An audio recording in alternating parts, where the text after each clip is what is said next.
آداب عرض ہے، میں ہوں طلعت گیل اور آپ کی خدمت میں آج ایک اور نئی ویڈیو لے کر حاضر ہوں جو کہ اسلامی دنیا کی اور پاکستان کی پہلی خاتون وزیر اعظم محترمہ بے نظیر بھٹو کے حوالے سے ہے۔ امید کرتی ہوں کہ آپ اس کے اوپر سوچیں گے۔ میں نے کچھ اس طرح سے یہ لکھا ہے کہ میں اپنی پچھلی ویڈیو میں 16 دسمبر کے حوالے سے اپنے خیالات آپ کے ساتھ شیئر کیے تھے کہ دسمبر ہمیشہ ایک سوگوار مہینے کے طور پر یاد رکھا جائے گا۔ 16 دسمبر 1971 ہو یا 16 دسمبر 2014 کے واقعات ہمارے تاریخ کے سیاہ باب ہیں۔ ایک اور واقعہ جس کا میں ذکر کرنا چاہتی تھی وہ تھا 27 دسمبر 2007، یعنی پاکستان کی پہلی وزیر اعظم کا قتل۔ میں نے سوچا کہ محترمہ بے نظیر بھٹو کی کیونکہ برسی ہے آج، تو اس موقع پر یہ بات کی جائے، مگر پھر 21 دسمبر کو ایک اور اندھوناک واقعہ پیش آ گیا اور وہ تھا انسانی حقوق کی کارکن کریمہ بلوچ کا کینیڈا میں قتل۔ مگر اس کریمہ بلوچ کے اوپر میں پھر کسی اور دن بات کروں گی۔ پاکستان نے اپنے قیام کے بعد سے اب تک حوادث اور بحرانوں کی آغوش میں اپنی زندگی کا سفر طے کیا ہے۔ ہماری تاریخ کا شاید ہی کوئی ایسا دور گزرا ہوگا جس کے بارے میں ہم یہ کہہ سکیں کہ ہم اس دور میں کسی بڑے بحران سے دوچار نہیں رہے ہوں۔ ان مسائل کے فوری اسباب جو بھی رہے ہوں، ان کے پیچھے سب سے بڑا اور بنیادی سبب خود ہماری ریاست کی ساخت اور اس کا کردار ہے، جو جمہوری اقتدار اور عوام کے اقتدار اعلیٰ کے تصور پہ نہیں بلکہ آمرانہ طرز حکمرانی پر استوار ہوا ہے۔ اس کی وجہ دراصل دور غلامی کا نظام حکمرانی ہمیں ورثے میں ملنا ہے۔ چنانچہ آزادی کے بعد ملک کا انتظام جمہوری اداروں کے ذریعے رکھنے کے بجائے افسر شاہی اور فوج کے اشتراک سے ریاست سازی کی گئی، اور امریکہ اور مغربی ممالک کی خوشنودی کے لیے پاکستان کو نیشنل سیکیورٹی اسٹیٹ کے طور پر پروان چڑھایا گیا۔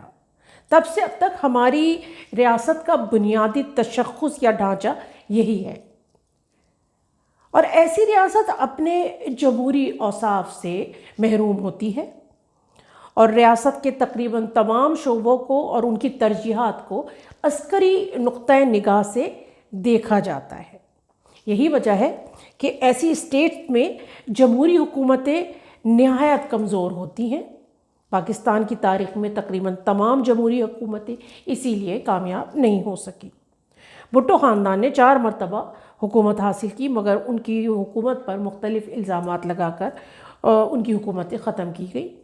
بھٹو کی پھانسی سے لے کر محترمہ کے قتل تک بہت سی چھپی ہوئی داستانیں ہیں جن پر آج تک کسی کو زبان کھولنے کی جرت نہیں۔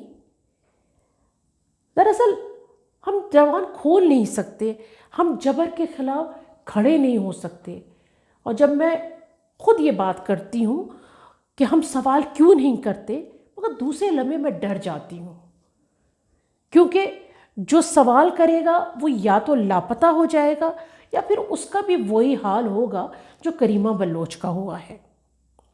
محترمہ بے نظیر بھٹو 2 مرتبہ پاکستان کی وزیر اعظم منتخب ہوئیں اور وہ اسلامی دنیا کی پہلی خاتون وزیر اعظم تھیں۔ وہ ایک نہایت نڈر اور باہمت خاتون تھیں۔ اپنے والد اور بھائیوں کی قربانی دینے کے باوجود وہ جمہوری طرز حکومت کی خواہاں تھیں، مگر ان کو نہ تو ان کی مدت وزارت کبھی پوری کرنے دی گئی، اس کے علاوہ ان کے قتل کے پیچھے جو عناصر تھے ان کو عوام کے سامنے کبھی نہیں لایا گیا۔ میں اس وقت سینتھیا رچی کے ان توحید آمیز ٹویٹ کا ذکر کرنا ضروری سمجھتی ہوں جس میں انہوں نے محترمہ پر نہایت سنگین نوعیت کے الزامات لگائے ہیں، جس کے جواب میں نہ صرف پیپلز پارٹی بلکہ دوسری جماعتوں کے لیڈرز اور میڈیا کے نمائندوں نے سخت ناپسندیدگی کا اظہار کیا ہے۔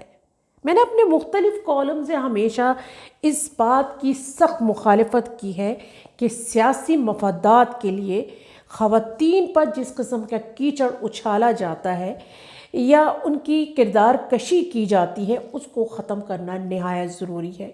یہ انتہائی اخلاق سے گری ہوئی حرکت ہے۔ اس میں اگر ہم دیکھیں کہ ایک سابقہ حکومت تو اس سلسلے میں اتنی آگے چلی گئی تھی کہ اس نے محترمہ کی ناقابل اعتراض جعلی تصاویر ہیلی کاپٹر کے ذریعے پورے شہر میں پھیلائی تھی۔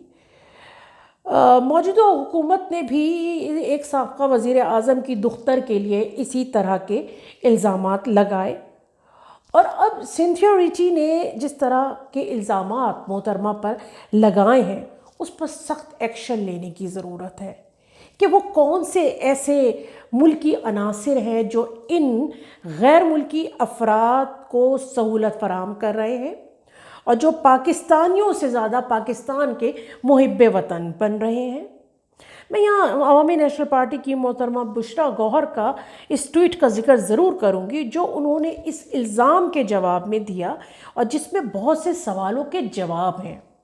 ان کے مطابق پارلیمنٹ کو پوچھنا چاہیے کہ پاکستان کی پہلی خاتون وزیر اعظم، پاکستان سے تعلق رکھنے والی انسانی حقوق کے افراد اور سیاسی کارکنوں کو بدنام کرنے کے لیے کس نے عوام کے ٹیکس کے پیسوں سے غیر ملکی ٹرولز کو بھرتی کر رکھا ہے، اور کون انہیں پاکستانی شہری ہونے کے حب الوطنی کے سرٹیفکیٹ دیتا ہے۔